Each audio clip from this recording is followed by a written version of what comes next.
Assalamualaikum warahmatullahi wabarakatuh. Jawa Timur mengusung tema Jatim Bangkit. Kita harus bangkit dari kemungkinan keputusasaan. Kita harus bangkit dari kemungkinan jika ada yang frustasi. Kesehatan kita harus makin bisa melayani secara lebih berkualitas. Pendidikan kita tetap harus terjaga dengan baik. Ekonomi kita, terutama UMKM kita, harus bisa tumbuh dengan baik. Mudah-mudahan Allah anugerahkan kita semua dalam keadaan sehat, kuat, sabar, dan penuh keikhlasan. Tetap bekerja keras, tetap produktif. Saya Khofifah Indar Parawansa, Gubernur Jawa Timur. Assalamualaikum warahmatullahi wabarakatuh. Assalamualaikum warahmatullahi wabarakatuh. Saya Indrata Nur Bayu Aji, Bupati Pacitan, mengajak seluruh masyarakat Pacitan, mari kita putus mata rantai penyebaran COVID-19 di Kabupaten Pacitan dengan tertib melaksanakan protokol kesehatan 3M, yaitu menggunakan masker, mencuci tangan dengan sabun dan air mengalir, dan menjaga jarak. Semoga kita semua terhindar dari wabah COVID-19. Terima kasih. Wassalamualaikum warahmatullahi wabarakatuh. Assalamualaikum warahmatullahi wabarakatuh. Saya AKBP Wiwit Ari Wibisono SHSI KMH Kapolres Pacitan menghimbau masyarakat agar tetap menggunakan masker, menjaga jarak, dan cuci tangan. Menggunakan masker itu pun tidak hanya menggunakan masker saja. Apabila sedang berbicara, masker tolong tidak diturun-turunkan. Gunakan dengan baik. Dan ketika ingin memegang mata, hidung, mulut, tolong pastikan tangan Anda tercuci dengan bersih atau terkena sanitizer. Ini semua adalah bagian upaya kita untuk memutus mata rantai penyebaran dari COVID-19. Terima kasih. Wabillahi taufiq wal hidayah. Wassalamualaikum warahmatullahi wabarakatuh. Tak kenal maka tak kebal. Pagi, Pak. Pagi, stop. Siapa kamu? Virus, Pak. Bapak siapa? Saya antibody. Bawa apa kamu? Penyakit. Wah, kamu pasti virus. Untung si bos sudah divaksinasi. Jadi aku kenal kamu. Halo, saya Cak Lontong. Nah, itu yang terjadi di dalam tubuh kita setelah divaksinasi. Vaksinasi melatih tubuh untuk kenal, lawan, dan kebal dari penyebab penyakit seperti virus atau bakteri. Sebelum digunakan, vaksin seperti vaksin COVID-19 akan diuji klinik, dipastikan keamanan dan mutunya oleh Badan POM dan para ahli. Tetap pakai masker, cuci tangan, dan jaga jarak ya. Ingat, siap divaksinasi saat vaksin siap. Vaksinasi dan protokol kesehatan, lindungi diri, lindungi negara. Komite Penanganan COVID-19 dan Pemulihan Ekonomi Nasional dan Kominfo. Serta Indonesia Persada ID untuk menyiarkan baik.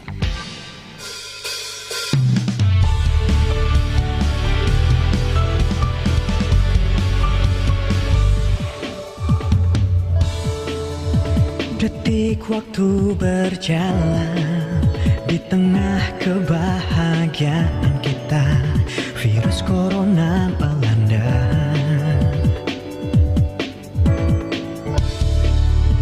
Meluas mewabah, membuat semua tak mendung, merantai kita. Janganlah bersedih, semua akan berlalu. Ayo kita lawan, jaga kebersihan sekitar kita. Mari bersatu, hilangkan cemasmu, bersama hadapi wabah ini. Hilangkan semua kepanikan untuk kita semua. Usaha dan doa, semoga Tuhan melindungi masyarakat Indonesia. Oh yeah. Cucilah tanganmu, lindungi tubuh dengan imunitas. Jaga jarak agar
bersama. Iklan layanan masyarakat ini dipersembahkan oleh Kementerian Komunikasi dan Informatika Republik Indonesia. Radio adalah media pemersatu bangsa.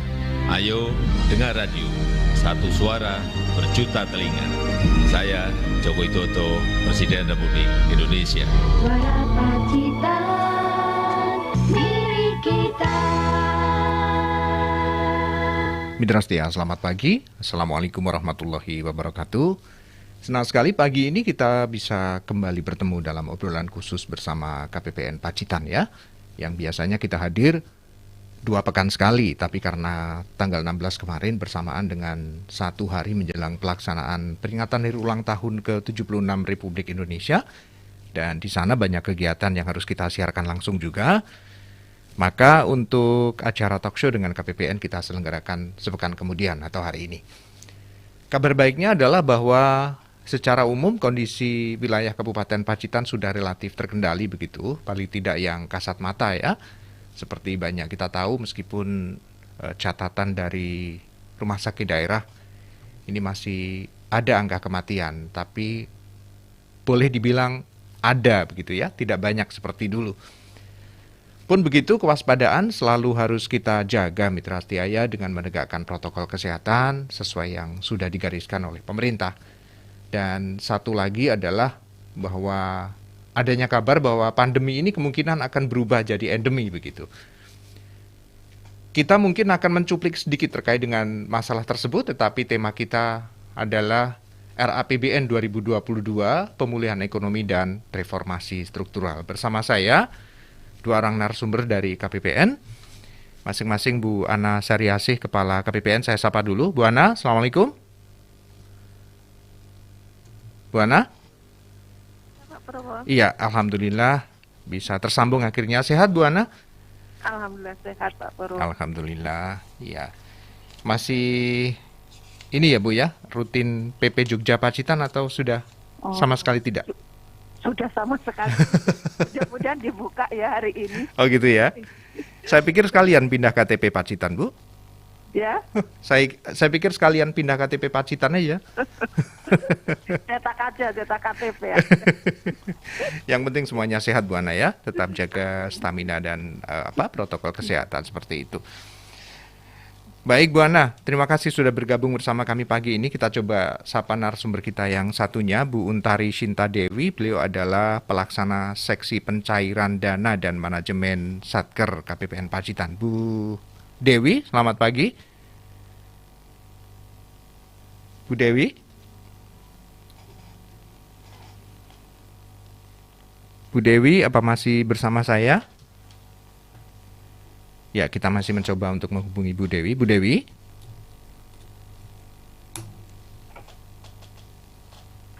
Bu Dewi? Ya, kita nanti akan mencoba menghubungi Bu Dewi pada kesempatan berbeda. Kita ngobrol dulu dengan Bu Ana. Bu Ana, pemerintah ini kan sekarang fokus untuk terus melindungi keselamatan masyarakat ya dalam menghadapi risiko COVID-19 yang masih penuh ketidakpastian ini. Bahkan kan beberapa catatan ini dari jurnal dan juga majalah internasional menyebut bahwa COVID-19 yang selama ini disebut pandemi atau masuk kategori wabah ini ada potensi untuk berubah menjadi endemi ya Bu ya. Artinya akan tetap ada begitu. Nah, secara umum dari KPPN sendiri atau Kementerian Keuangan sendiri, apa Bu yang sudah dilakukan berkenaan dengan hal ini begitu? Karena kalau topik utama kita adalah bagaimana RAPBN 2022 ini fokus pada pemulihan ekonomi dan reformasi struktural. Ya. Baik Pak Purwo, jadi Kementerian Keuangan ya dalam menyusun RAPBN 2022 ini mempertimbangkan tadi bahwa kita harus memulai dengan kebiasaan baru, bahwa hidup dalam endemik dan juga pengendalian penularan dan melindungi masyarakat. Artinya apa-apa yang dialokasikan di 2022 ini melanjutkan apa yang sudah dilakukan di 2021. Di mana dengan hidup berdampingan dengan COVID ini yang tidak bisa dihilangkan, maka kita harus melakukan upaya-upaya untuk bisa hidup dengan berdampingan dan kita selamat dan juga ekonominya selamat gitu, Pak Purwo ya. Yeah. Jadi tetap vaksinasi menjadi alokasi yang cukup banyak juga di APBN ini. Diharapkan juga vaksinasi ini dapat terakselerasi seluas-luasnya sehingga terlindungi ya kita semua. Dan memang di negara-negara lain juga yang vaksinasinya cakupannya sudah cukup bagus, ini pertumbuhan ekonominya juga lebih bagus. Yang kedua, tetap kita disiplin 5M sebagai budaya yang baru, dan juga implementasi 3T ya. Ini juga diinsentifkan bagaimana melakukan testing, tracking, dan treatment. Ini lebih diinsentifkan. Dan selanjutnya adalah di 2022 ini bagaimana kita menyediakan, mengupayakan sistem kesehatan yang andal dan siaga. Bahkan didirikan rumah sakit siaga dan sebagainya. Ini kan melanjutkan di tahun ini yang sekarang ini sudah ada, dilanjutkan di tahun 2022. Iya, Bu Ana, coba saya sapa Bu Dewi dulu, barangkali sudah tersambung. Bu Dewi?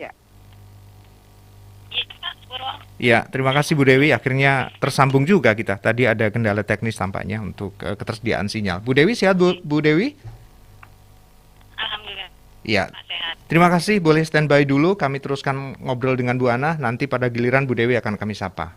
Mohon tetap berada di jalur ya Bu ya. Baik. Bu Ana, kita tadi sudah membahas tentang langkah-langkah pemerintah gitu, karena kabar baiknya bahwa pertumbuhan ekonomi sekarang sudah mulai baik ya. Kemarin sore di ibu kota saja, di Jakarta misalnya, gubernur sempat menyebutkan bahwa ibu kota Jakarta ini sekarang disebut-sebut sudah memasuki zona hijau. Tetapi pada sisi yang lain ada pernyataan pakar yang menyebut bahwa COVID ini kemungkinan akan menjadi endemi. Jadi kata-kata bahwa kita harus siap untuk hidup berdampingan dengan pandemi ini kan tantangan sekaligus peluang itu. Tidak sengeri yang dibayangkan barangkali, tetapi perlu langkah-langkah khusus Bu Ana ya. Iya.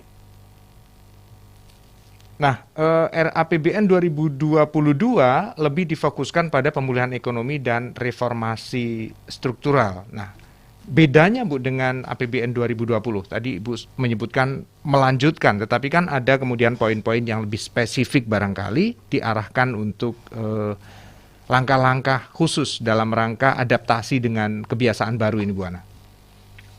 Ya, jadi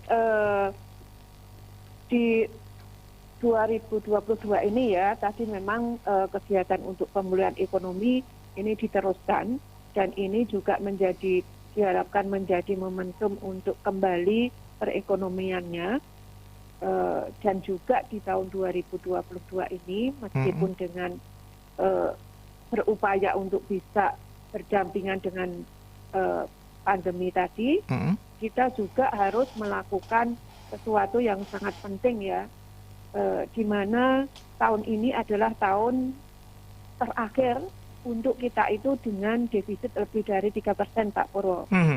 Nah tentu saja dengan kondisi ini maka pemerintah melakukan apa yang namanya responsif, antisipatif, dan fleksibel. Artinya responsif juga bahaya COVID ini kan terus membayangi ya, bahwa kemarin itu terus bermutasi dan sebagainya, ini terus terjadi, maka kita juga harus responsif untuk mengantisipasi hal itu. Termasuk juga antisipasi untuk seandainya itu terjadi.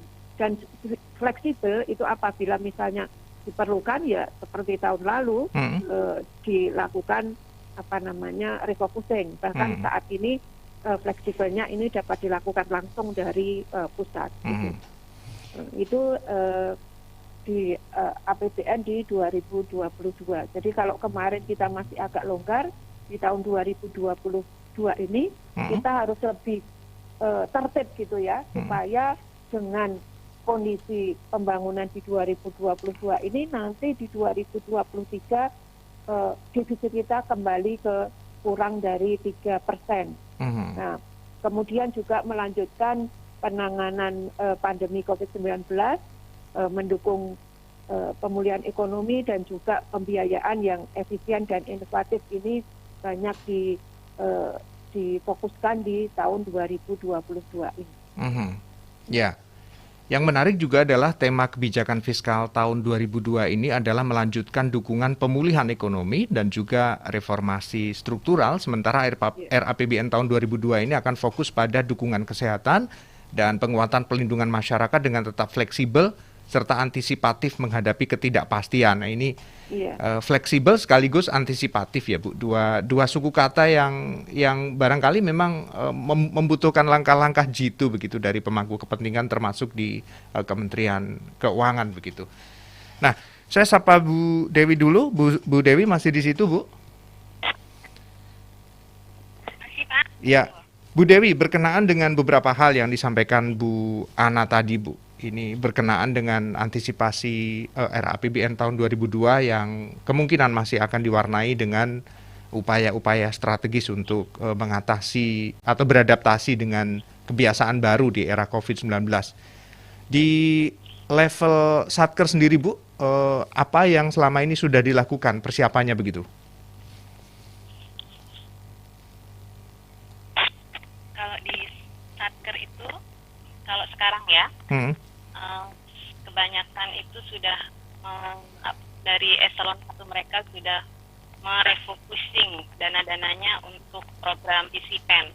Jadi ada refocusing dari anggaran mereka yang dialihkan ke program PCPEN, gitu Pak. Berarti sama dengan 2020 ya. Artinya sampai saat ini program refocusing itu masih menjadi solusi utama begitu ya?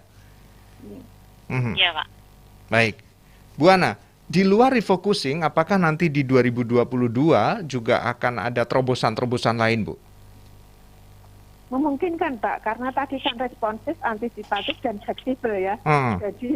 Jadi melihat kondisi perkembangan yang ada, misalnya apakah ke depan itu sudah bisa dikendalikan. Nah, kalau sudah bisa dikendalikan dan sesuai dengan prediksi-prediksi pada saat kita melakukan asumsi-asumsi pada saat kita menyusun APBN, tentunya itu langsung berjalan. Namun kalau kondisinya luar biasa, nah inilah yang responsif, antisipatif maupun fleksibel ini dilakukan. Ini termasuk akan dilakukan, bisa dimungkinkan dengan melakukan langsung dari pusat gitu. Ya, kalau proyeksi Bu Ana sendiri, Bu, sekiranya nanti terkendali postur RAPBN kita akan seperti apa, tetapi jika belum terkendali begitu COVID-nya, posturnya akan seperti apa, Bu? Ya, jadi kalau postur sendiri kan tadi ya, bahwa terutama misalnya defisit tadi ya, hanya sampai ke angka sekarang ya, 900 sekian gitu. 3% ya? Nah, itu tidak akan bisa terlampaui, tapi kalau misalnya nanti kondisinya kurang baik, itu akan menjadi bisa dilakukan refocusing seperti kemarin. Seperti kemarin kan Ermak aja di awal tahun ya Pak ya, itu di awal tahun itu terjadi agak melonjak, maka langsung dilakukan Ermak gitu kan. Ini juga memungkinkan seperti itu, walaupun saat ini memang sudah dibuat ya, misalnya untuk RAPBN sendiri kan pendapatan 1.840, kemudian kalau untuk belanjanya itu 2.708. Nah, itu posturnya seperti itu. Kemudian ada pendapatan sendiri ada dari perpajakan 1.506 triliun dan juga dari penerima bukan pajak itu 333,2 triliun.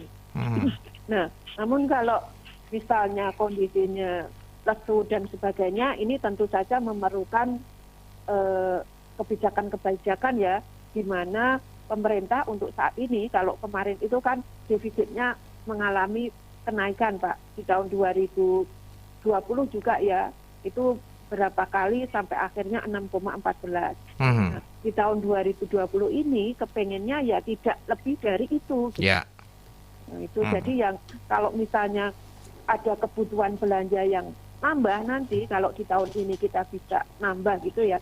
Kalau ini mungkin ya harus melakukan refocusing dengan lebih ketat lagi. Gitu. Nah ini ada juga muncul kebijakan counter cyclical ya Bu untuk melawan pandemi COVID-19 di mana APBN sebagai perangkat untuk mengendalikan pandemi dan mendorong pemulihan ekonomi secara bertahap.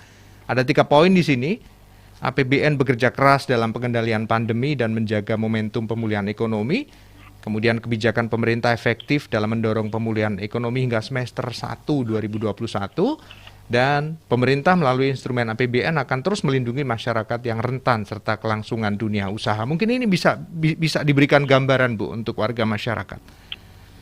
Ya, jadi untuk counter cycle ini kan maksudnya adalah ketika kondisi saat ini kondisi ekonomi yang lemah, maka APBN akan berusaha keras untuk membuat ekonomi ini lebih bergerak gitu ya. Nah, di sana nanti akan diberikan selain perlindungan sosial, kemudian juga ada banyak kegiatan yang terkait mendukung untuk UMKM maupun untuk petani dan juga layanan transportasi ya. Misalnya sebagai contoh, nanti akan ada subsidi bunga kredit itu sebesar 29 triliun. Juga kegiatan-kegiatan di perlindungan sosial yang dimana perlindungan sosial ini juga sangat membantu ya, perlindungan sosial ini sangat membantu di dalam terwujudnya counter cycle ini. Gitu. Geser ke Bu Dewi. Bu Dewi, untuk realisasi kegiatan-kegiatan dalam rangka perlindungan sosial sendiri untuk tahun 2021 sampai saat ini di Kabupaten Pacitan seperti apa Bu Dewi? Oh ya Pak, untuk perlindungan sosial di Kabupaten Pacitan itu ada bantuan dari Kementerian Sosial, misalnya untuk PKH, program Keluarga Harapan itu di Pacitan jumlah penerimanya 22.568 KPM di 12 kecamatan dengan anggaran 13 miliar. Kemudian bantuan sosial sembako dengan jumlah bantuan 200.000 setiap KPM dengan penerima 44.000 KPM. Anggarannya 8 miliar. Selanjutnya ada bantuan sosial tunai dengan jumlah bantuan 300.000 setiap KPM. Jumlah penerimanya 17.318 KPM dengan jumlah anggaran yang dikeluarkan 5 miliar 195 juta. Sekian Pak. Kemudian ada juga bantuan Presiden Produktif Usaha Mikro atau BPUM. Ini yang disalurkan melalui Bank BNI dan Bank BRI. Dari BNI sudah disalurkan untuk 7.259 orang dengan nilai untuk tiap-tiap orang 1,2 juta. Sementara dari BRI telah disalurkan sebanyak 6.791 orang, juga sama dengan nilai 1,2 juta. Selanjutnya ada juga Pak UMI, yang sampai bulan Juli lalu sudah tercatat sebanyak 1.250 debitur dengan nilai kredit 4,016 miliar. Sementara untuk penyaluran KUR sampai dengan bulan Juli kemarin tercatat nilai akad sebesar 17,8 miliar dengan nilai outstanding sebesar 11,59 miliar. Demikian Pak. Baik. Dan Bu Ana, kebijakan seperti itu artinya terobosan-terobosan untuk pemberian bantuan sosial itu nantinya sepertinya juga masih akan berlanjut ya Bu, selain refocusing misalnya ya? Iya. Masih berlanjut Pak Purwo. Dan ini memang tadi yang saya sampaikan ya bahwa kebijakan ini menjadi counter cycle, dan ini kalau kita lihat dari penyaluran di tahun 2020 ini bahwa dengan kebijakan yang saat ini itu ternyata sudah menurunkan angka pengangguran terbuka Pak secara nasional. Jadi secara nasional itu bisa turun 0,81% yang semula dari 6,226. Jadi kemudian yang jadi mengurangi sekitar 1,2 juta orang yang semula pengangguran terbuka, tidak bekerja sama sekali, kemudian dengan bantuan tadi mereka bisa bekerja. Kemudian juga dari tingkat kemiskinan ini bisa turun ya sebanyak 0,05, yang artinya saat ini itu di Maret 2001 ini turun menjadi 10,09. Semula angka kita itu di 10,14. Ini bagaimana APBN bekerja dengan memberikan subsidi maupun bantuan tadi sehingga mengurangi pengangguran dan juga kemiskinan, dan juga terjadi peningkatan IPM, Pak. Jadi IPM-nya naik menjadi 71,94 di 2020 dan di mana semua itu ya angka harapan hidup, lama sekolah, kemudian juga harapan lama sekolah itu meningkat. Memang yang menurun itu hanya pengeluaran per kapita ya. Ya mungkin ini jadi karena tidak bepergian jadi pengeluarannya berkurang. Mobilitas turun ya Bu ya. Otomatis juga ikut turun gitu. Bu Ana, terima kasih. Mohon tetap bertahan. Bu Dewi, mohon tetap bertahan juga Bu. Kita kembali masih di obrolan khusus kita pagi hari ini membahas tentang RAPBN tahun 2022, pemulihan ekonomi dan reformasi struktural. Obrolan kita ini masih akan berlanjut sampai nanti pukul 10 waktu Indonesia Barat. Kami kembali setelah jeda berikut ini. Assalamualaikum warahmatullahi wabarakatuh. Jawa Timur mengusung tema Jatim Bangkit. Halo. Kita harus bangkit dari kemungkinan keputusasaan. Kita harus bangkit dari kemungkinan jika ada yang frustasi. Kesehatan kita harus makin bisa melayani secara lebih berkualitas. Pendidikan kita tetap harus terjaga dengan baik. Ekonomi kita, terutama UMKM kita, harus bisa tumbuh dengan baik. Mudah-mudahan Allah anugerahkan kita semua dalam keadaan sehat, kuat, sabar, dan penuh keikhlasan. Tetap bekerja keras, tetap produktif. Saya Khofifah Indar Parawansa, Gubernur Jawa Timur. Assalamualaikum warahmatullahi wabarakatuh. Assalamualaikum warahmatullahi wabarakatuh.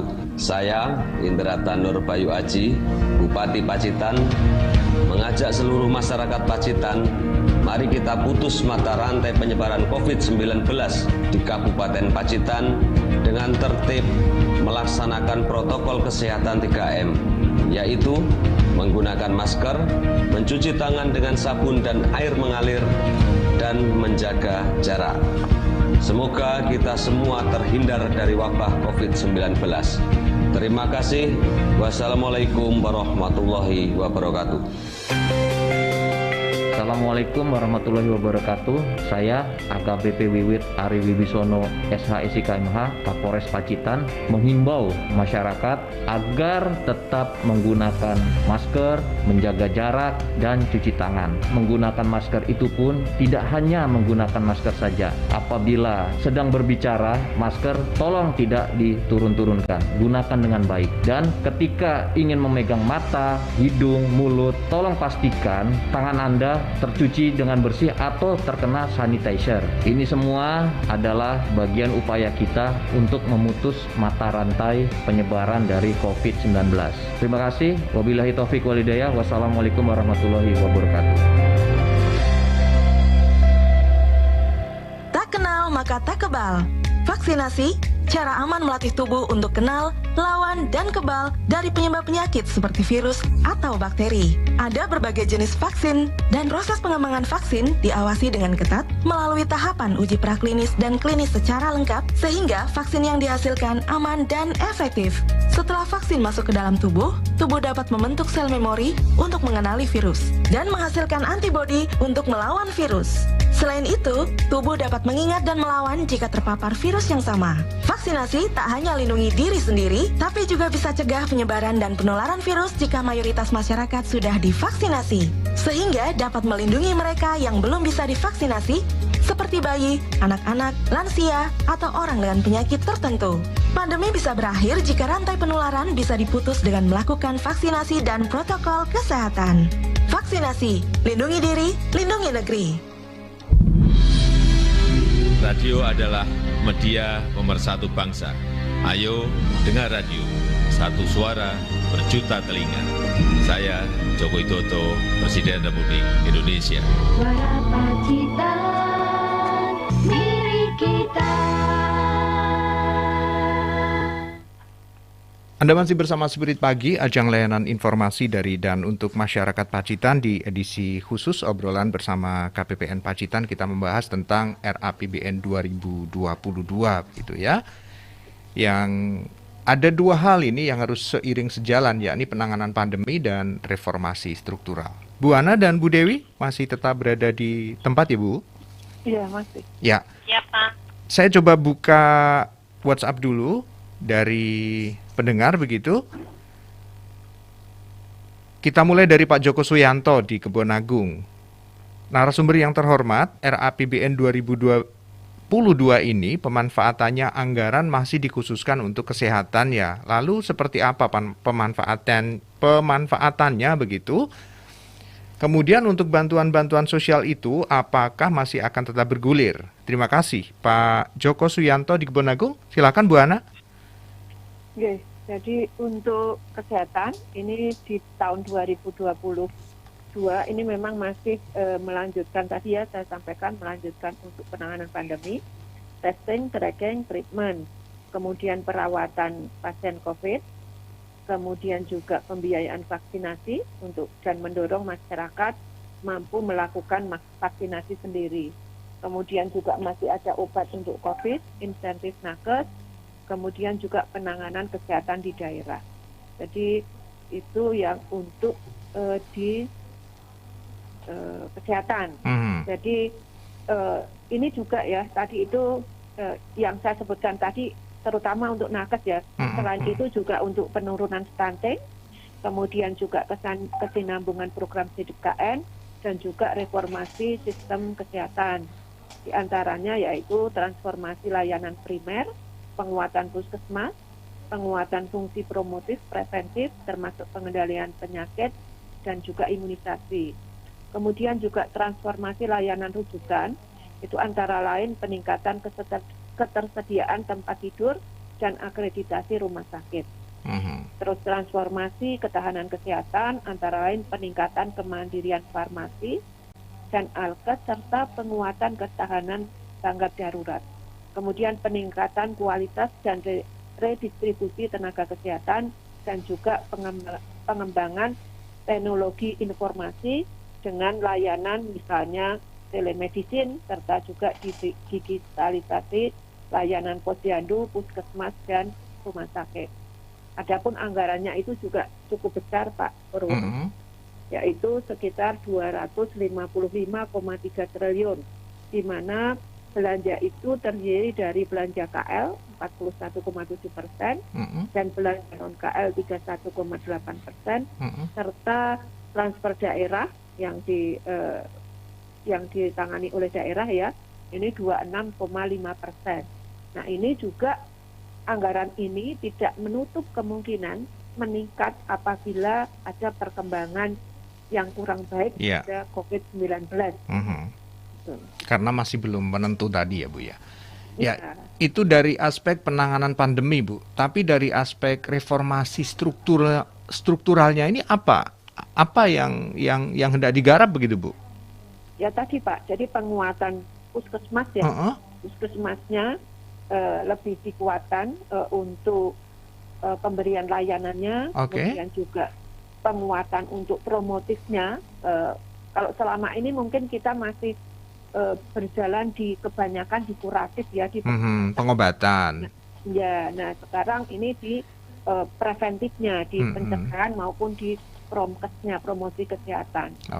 Kemudian juga tadi transformasi terkait peningkatan ketersediaan tempat tidur. Kemarin kan tempat tidur kurang gitu ya Pak ya. Nah itu akan ditingkatkan, demikian juga mutunya dengan melakukan akreditasi. Kemudian reformasi yang lain itu transformasi terkait peningkatan kemandirian farmasi dan juga alkes, dan juga kualitas dan redistribusi tenaga kesehatan sendiri. Jadi nanti akan ada mungkin kalau tenaga kesehatan itu banyak terpusat di satu daerah, yang lain kurang, itu bisa dilakukan redistribusi. Dan juga pengembangan teknologi informasi, Pak. Ya. Kita bergeser ke pendengar berikutnya, Bu Dewi, tapi ini Bu Dewi di Punung, Bu. Bukan Bu Dewi KPPN. Kebetulan sama-sama Dewi ini. Yeah. Bu Dewi di Punung menanyakan, saya ini memiliki usaha kecil di rumah. Selama ini alhamdulillah sudah jalan relatif lancar meskipun sempat terdampak oleh Covid. Apakah di tahun 2022 nanti bantuan untuk UMKM juga masih ada gitu, Bu Dewi di Punung? Silakan Bu Ana. Saat ini bantuan yang dialokasikan ya saat ini adalah memperluas akses permodalan UMKM maupun petani, kemudian menyediakan anggaran subsidi perumahan gitu ya. Jadi untuk seperti banpres ini sepertinya belum, Pak. Belum ya? Ya. Ya. Bu Dewi di Punung tidak usah berkecil hati, tapi karena seiring dengan berjalannya waktu dan semakin melandainya kasus Covid, mudah-mudahan ekonomi kita juga terus membaik dan usaha yang Ibu geluti juga akan semakin menunjukkan tren yang meningkat gitu ya, mudah-mudahan. Dan saya yakin pemerintah juga tidak akan membiarkan begitu saja kok Bu ya. Bu Dewi di Punung, terima kasih. Bu Dewi KPPN sekarang, mungkin ada yang ingin ditambahkan Bu dari statement Bu Ana di depan tadi, Bu? Ini Pak, untuk program bantuan sosial itu juga tahun 2002 itu masih ada program Keluarga Harapan, juga masih ada bantuan pangan non tunai, masih ada juga bantuan sosial tunai, juga ada BPMTP untuk PPKM. Terus cukup banyak juga itu jumlah yang menerima. Untuk seperti untuk PKH itu untuk 10 juta keluarga. Sementara untuk BPNT itu 18,8 juta keluarga. Bantuan sosial tunai untuk 10 juta keluarga, dan BPNT itu untuk 1,9 juta keluarga. Demikian Pak. Banyak juga ya. Tapi untuk yang UMKM seperti yang ditanyakan oleh Bu Dewi di Punung tadi, masih ada posnya nggak Bu? Kemungkinan. Saya koreksi Pak. Oh iya, silakan. Saya koreksi. Ternyata masih ada, Pak. Masih ada ya? Masih ada, Oke. Masih ada. Jadi Bu. Masih ada BPUM, masih ada juga bantuan BLT juga masih ada. Kemudian bantuan kuota juga masih ada ya. Di bantuan subsidi upah juga masih ada, Pak. Ya. Ya, jadi Bu Dewi dan masyarakat secara umum yang bergerak di bidang ekonomi menengah dan kecil begitu tidak perlu khawatir ya. Pemerintah akan tetap berusaha untuk melakukan upaya-upaya penopangan begitu. Nah, Bu, kabar baiknya adalah bahwa kinerja pertumbuhan ekonomi 2022 ini diproyeksikan akan naik antara 5,0 hingga 5,5% ya. Beberapa kali Presiden juga sempat menyampaikan hal itu. Barangkali kabar baik ini juga bisa ditebarkan kepada masyarakat, Bu, supaya optimisme kita terus bangkit begitu. Ya, jadi memang proyeksikan ya, diharapkan ini APBN 2022 ini bisa kita pertumbuhan kita di 5,0 sampai dengan 5,5 gitu ya. Nah, ini memang sekali lagi saya sampaikan bahwa di tahun 2022 itu memang menjadi tahun fundamental gitu ya. Selain juga defisitnya tidak boleh nanti akan saat ini itu terakhir di lebih dari 3, diharapkan juga pertumbuhan ekonominya juga bisa tumbuh dengan sampai dengan 5,5. Jadi dengan berbagai bantuan tadi Pak, yang dengan perlindungan sosial yang masih ada, bahkan perlindungan sosial saat besok ini ada perlindungan sosial yang menjangkau seluruh kelompok usia ya. Bahkan ada usia lansia juga akan ada. Masih dapat. Termasuk nanti asistensi lansia terlantar. Nah, jadi dengan match antara perlindungan sosial di satu sisi didukung untuk dia tetap bertahan, dan di satu sisi juga untuk pemulihan itu dibantu dengan beberapa bantuan sosial terkait usahanya tadi, terkait UMKM misalnya BPUM, kemudian bantuan subsidi upah gitu kan. Terus di satu sisi juga ada yang lain, juga ada subsidi pinjaman tadi ya, dan mempermudah untuk pinjaman. Bahkan Pak Erick Thohir menyampaikan kalau pinjaman di PMN nanti akan turun gitu ya. Itu jadi harapannya itu semua dapat bekerja sama, dilengkapi dengan tadi yang kita sudah vaksin, cakupan vaksin banyak, kemudian kita menjalankan protokol kesehatan, kemudian melakukan 3T tadi. Nah, ini diharapkan ditambah lagi dengan reformasi di bidang kesehatan tadi. Ini diharapkan nanti kita akan optimis untuk dapat mencapai pertumbuhan ekonomi di 5,5. Saja ini perlu peran aktif ya, perlu kerjasama seluruh rakyat Indonesia. Tidak hanya yang di pemerintahan, tapi juga masyarakatnya juga harus kooperatif untuk melaksanakan semuanya ya, termasuk ya tadi misalnya memakai masker, sebagainya gitu kan. Nah itu harapannya nanti di akhir 2022 maka kita sudah naik di posisi 5, syukur-syukur bisa lebih. Bisa lebih, ya. Karena di tahun kemarin kan kita minus 2 ya, 2,1, itu udah naik dari sebelumnya yang jauh di bawah minus 5 gitu. Itu, Pak. Ya, artinya warga masyarakat bisa berpartisipasi dengan tidak terlampau sulit sebenarnya, cukup dengan mematuhi protokol kesehatan, dan semua imbauan dari pemerintah itu sudah bagian dari partisipasi untuk kemudian memulihkan kondisi perekonomian kita ya Bu ya? Betul, nah iya betul. Jadi saat ini pun sebenarnya sudah tercatat 3,7 Pak. Jadi dengan kondisi saat ini kalau kita tetap mengikuti anjuran pemerintah tadi, insya Allah di tahun 2022 pertumbuhan kita sampai 5 atau sampai mudah-mudahan di atas 5 ya. Baik. Ini ada juga yang menarik Bu berkaitan dengan kinerja pertumbuhan ekonomi 2022 yang diproyeksikan tumbuh seperti kata Ibu tadi 5,0 atau bahkan lebih. Ini disebut sampai 5,5% ya.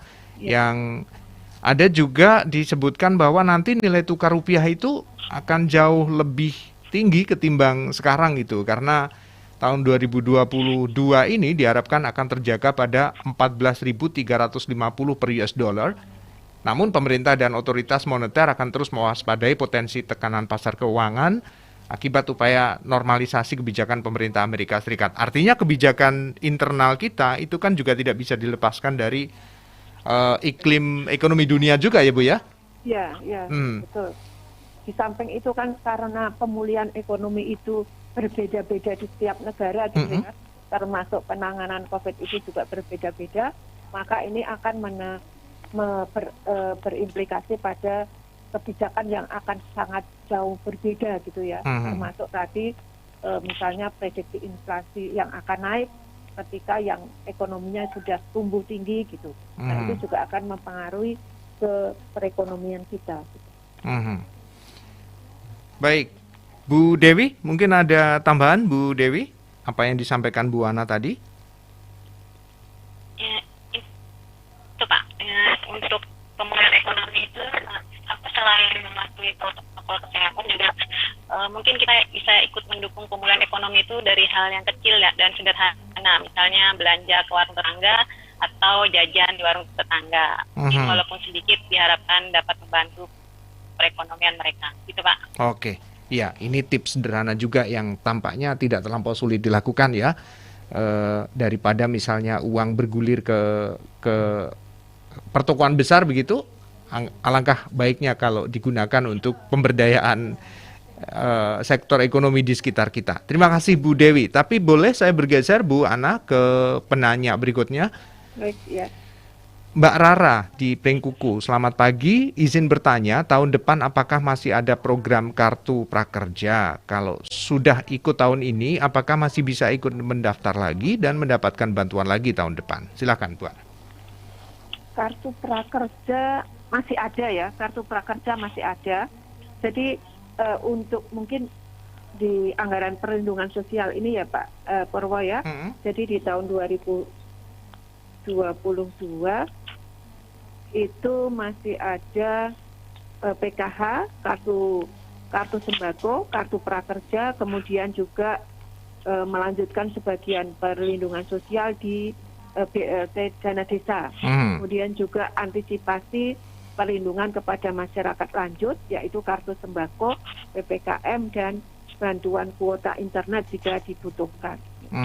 Masih tetap ada. Jadi kita sampaikan terima kasih untuk penanya di Kecamatan Pringkuku tadi atas nama Mbak Rara begitu ya. Mudah-mudahan sudah mendapatkan penjelasan yang cukup clear begitu dari narasumber kita.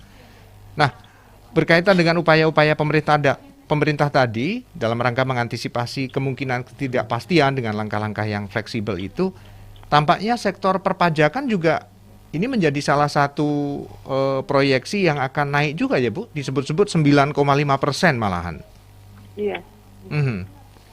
Ini kira-kira landasan berpikirnya lebih ke apa Bu? Karena mungkin masyarakat ekonominya semakin maju sehingga nilai belanjanya juga semakin tinggi atau bagaimana Bu? Ya, karena kalau tadi kita lihat pertumbuhannya kan semakin naik ya. Saat ini juga sudah di atas 3. Nah, harapannya tadi dengan tahun depan pertumbuhan ekonomi sudah semakin baik, maka pajak yang kita terima juga akan lebih baik. Baik itu baik dari pajak PPH maupun PPNBM dan sebagainya. Baik, kita sampai di penghujung kebersamaan kita pagi hari ini. Saya yakin masih banyak hal yang kita bisa bahas sebenarnya. Termasuk di sini ada catatan tentang bea cukai, kemudian PNBP yang diharapkan mengoptimalkan penerimaan sumber daya alam, kekayaan negara dipisahkan, dan juga BLU. Tetapi tentu saja waktu yang terbatas ini tidak memungkinkan kita membahas semuanya. Kita akan usahakan untuk ngobrol lebih detail lagi bersama narasumber pada kesempatan yang lain. Tapi sebelum kita berpisah Bu Ana, barangkali ada pesan-pesan atau closing statement yang Ibu ingin sampaikan ke warga masyarakat Kabupaten Pacitan. Silakan. Yes, jadi tadi sudah bicara terkait RAPBN ya, bahwa RAPBN ini diproyeksikan mencapai 2.708,7 triliun dan diarahkan untuk penguatan pemulihan ekonomi, reformasi struktural, penguatan spending better, dan juga peningkatan kualitas belanja daerah. Kemudian program pengendalian kasus dan lanjutan masih menjadi kunci pemulihan ekonomi yang diproyeksikan makin membaik dengan meluasnya vaksinasi. Yang ketiga, ini pemerintah, masyarakat ini diharapkan untuk konsumsi masyarakat ini menjadi komponen utama yang mendukung kinerja ekonomi. Jadi diharapkan tetap belanja gitu ya Kak ya, sehingga dengan didukung dengan penguatan dan penyempurnaan berbagai program yang telah berjalan, misalnya bantuan sosial yang diperluas untuk masyarakat yang terdampak, kemudian termasuk untuk sektor pendidikan dan tenaga kerja. Nah, ekspansi ini diharapkan juga memberikan sisi jumlah penerima maupun manfaat yang diterima. Dan kami di Kementerian Keuangan, khususnya di DJPB dan khususnya KPPN, kami siap untuk mengawal APBN 2022. Tentu saja tidak akan bisa berjalan sendiri tanpa partisipasi dari seluruh masyarakat. Mungkin itu yang sangat kami harapkan. Ya, terima kasih Bu Ana. Bu Dewi, silakan ditambahkan.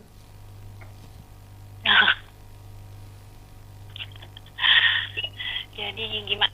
Udah sudah dijelaskan semua sama Bu Ana, Pak. Baik kalau begitu. Bu Dewi dan Bu Ana, terima kasih sudah bersama kami pagi hari ini. Selama 1 jam kebersamaan kita di obrolan khusus bersama KPPN Kabupaten Pacitan. Mudah-mudahan bermanfaat. Dan untuk hal-hal yang belum bisa terbahas saat ini, Mitra Setia bisa mengirimkan WA ke kami di 081-335-335-444 untuk nanti kami teruskan ke narasumber. Insya Allah 2 pekan ke depan kita akan berjumpa kembali dengan topik yang berbeda. Salam sehat, tetap semangat, jaga protokol kesehatan. Sekali lagi terima kasih untuk Bu Dewi dan Bu Ana. Kita akan berjumpa pada kesempatan berikutnya. Selamat pagi. Wassalamualaikum warahmatullahi wabarakatuh. Waalaikumsalam warahmatullahi wabarakatuh.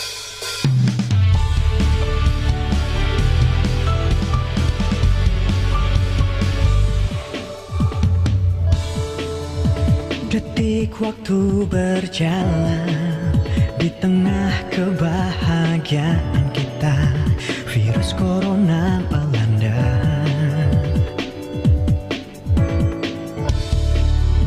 Meluas mewabah, membuat semua tak menentu merantai kita. Janganlah bersedih, semua akan berlalu. Ayo kita lawan, jaga kebersihan sekitar kita. Mari bersatu, hilangkan cemasmu, bersama hadapi wabah ini. Hilangkan semua kepanikan untuk kita semua. Usaha dan doa, semoga Tuhan melindungi masyarakat Indonesia. Oh yeah. Cucilah tangan.